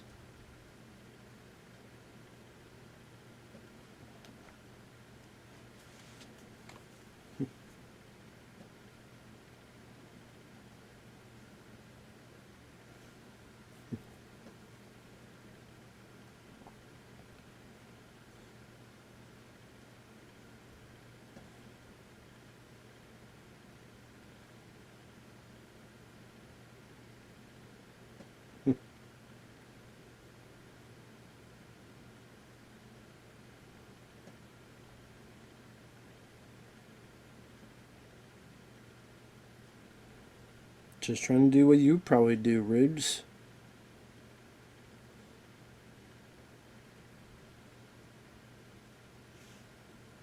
Now you would have done the same thing, and we all know that.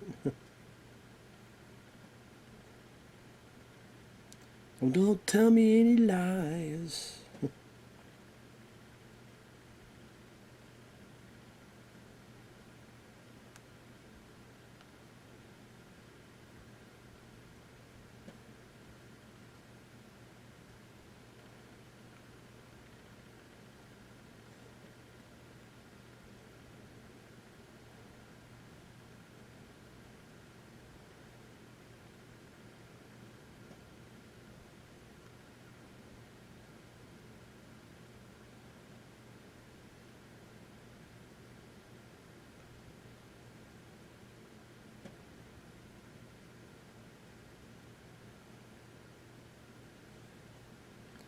Sorry, just checking some things.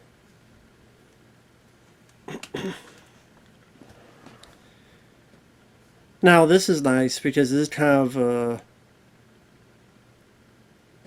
relating to the first movie.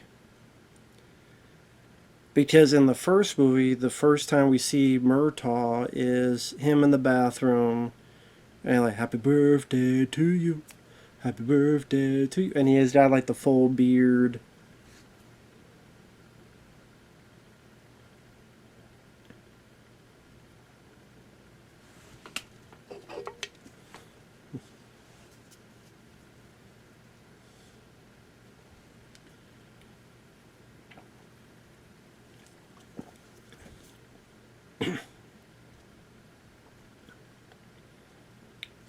To be honest, I almost forgot about the whole retiring thing. I mean, I don't know if it was really needed, him trying to retire again and then not doing it again, like the first movie. It's like, okay. And yeah, I don't know if it was. Do I have an issue with it? No. Do I have a problem with it? No. Was it really needed? Nah.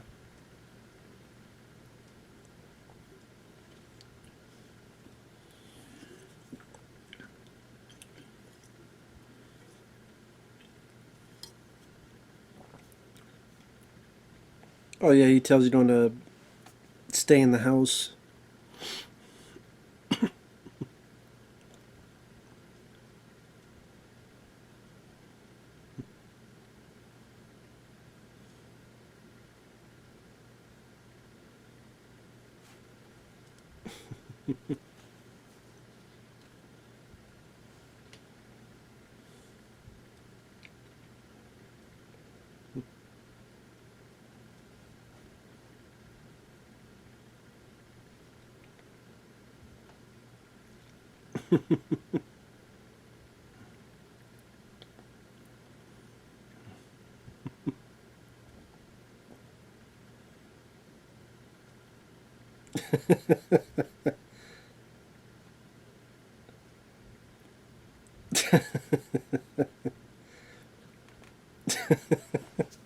Give me two tires, okay?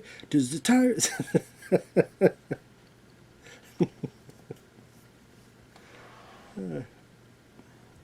He's not done yet.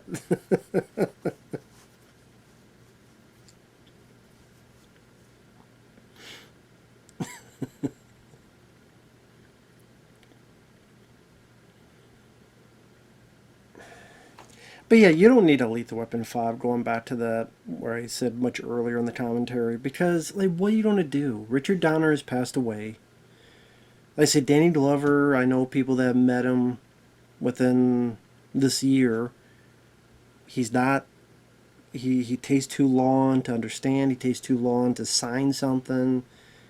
He's just old. I mean, how old is Danny Glover?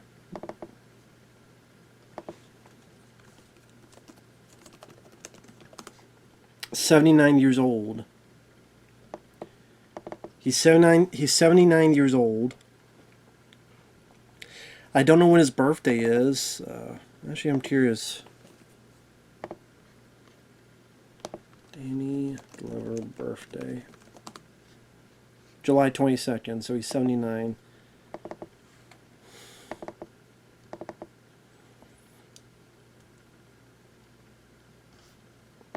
Like I said, they're not going to do another Lethal Weapon, and they shouldn't.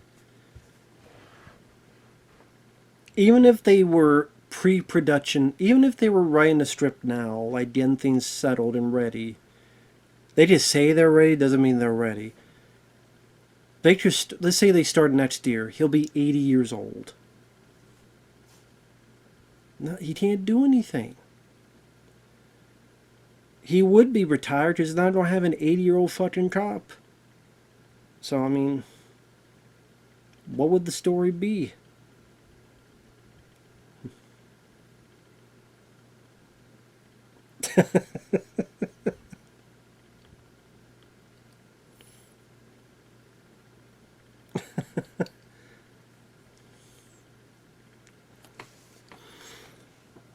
Yeah, a fun adventure. Another fun, entertaining installment where the characters work well together. There's some good action sequences. Nice addition with Rene Russo. Fun comedy from Joe Pesci. And yeah, sometimes that's all you need. And then we got Runaway Train with Elton John and Eric Clapton doing the song, which I always liked this song. I mean, I don't know if it works for this movie because there ain't no train. Like Bullet Train with Brad Pitt.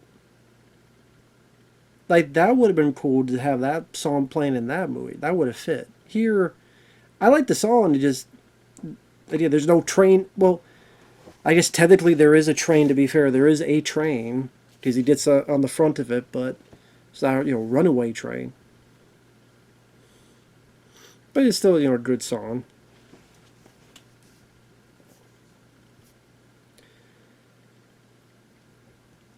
And for the longest time, I did not realize there was an after credit sequence. For the longest time, I never knew. And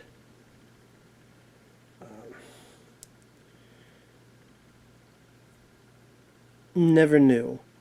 So I think it's when I finally got the DVD of this, where I'm like, yeah, I'll just watch it all the way through. And I'm like, what the fuck? There's something after the credits? And yes, there is. Because you hear the radio that, there's another bomb threat. But I figured out, okay, that's where it ends. I'm like, I think I was seeing some kind of advertisement, some kind of thing, and they showed a scene. I'm like, where the fuck is that scene from? It might have been the Lethal Weapon 4. Because Lethal Weapon 4, there's features on the DVD where, like, they talk about the other 3 movies. And there's some outtakes and deleted scenes, and, they talk about the past 3 films. That was pretty good. I forget what it's called. It was on the Lethal Weapon 4 DVD. I'm like, what is that shot from? And then, was it until I got Lethal Weapon 3 and watched the end, I'm like, on DVD, I'm like, oh shit, it's there. So. But yeah. Got a minute and 35 seconds left. So we'll soon be seeing that sequence. Cassettes and CDs. Remember cassettes? Hell, remember CDs.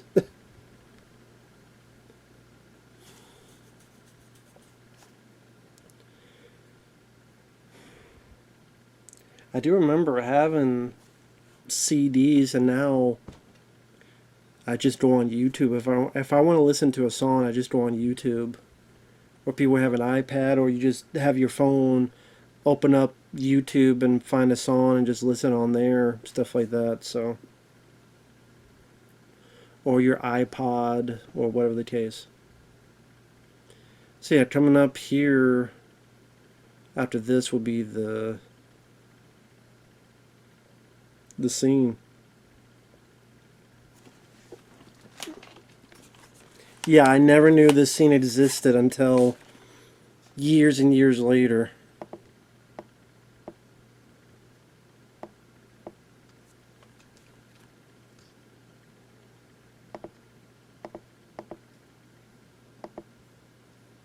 It just blows up.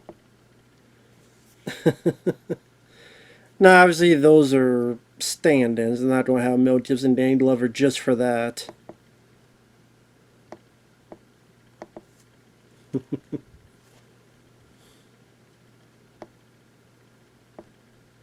So. But yeah, that's Lethal Weapon 3. Thanks to Ben. Hopefully the commentary was fun enough for you. It was definitely fun enough for me.